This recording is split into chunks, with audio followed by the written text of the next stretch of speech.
ప్రకాశం జిల్లా చీమకుర్తిలో వైసీపీ నాయకుల పిలుపు మేరకు 61 మంది వాలంటీర్లు మూకమ్మడి రాజీనామా చేశారు.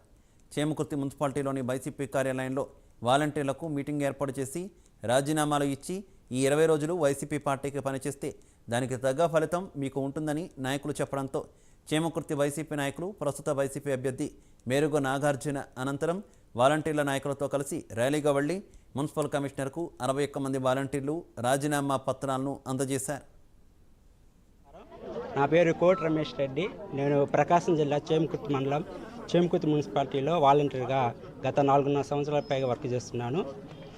మన ముఖ్యమంత్రి వాళ్ళైన శ్రీ జగన్మోహన్ రెడ్డి గారు రాబో కాలంలో కూడా మళ్ళీ మన ముఖ్యమంత్రి కావాలనే ఉద్దేశంతో మేమందరము మా వంతు బాధ్యతగా స్వచ్ఛందంగా రాజీనామా చేసి ఆయన వెంట పాల్గొనాలని ఈరోజు నిశ్చయించుకున్నాము. మా మున్సిపాలిటీ పరిధిలో ఉన్న 154 మంది వాలంటీర్లు స్వచ్ఛందంగా వాళ్ళు రాజీనామా చేసి ఇప్పుడే కమిషనర్కి మా రాజీనామా పత్రాలు ఇచ్చున్నాము.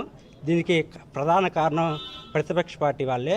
వాళ్ళు మమ్మల్ని మొదట్లో చాలా మనసు గాయపరిచే విధంగా మాట్లాడి తర్వాత మమ్మల్ని ఏదో బాగు చేస్తున్నట్టు మీకు 10,000 రూపాయలు పారితోషికం ఇవ్వబోతున్నామని మభ్యపెడుతూ పక్కదారి పట్టించే విధంగా మమ్మల్ని చేస్తున్నారు. అందరికీ నమస్కారం. నా పేరు కోటి రమేష్ రెడ్డి.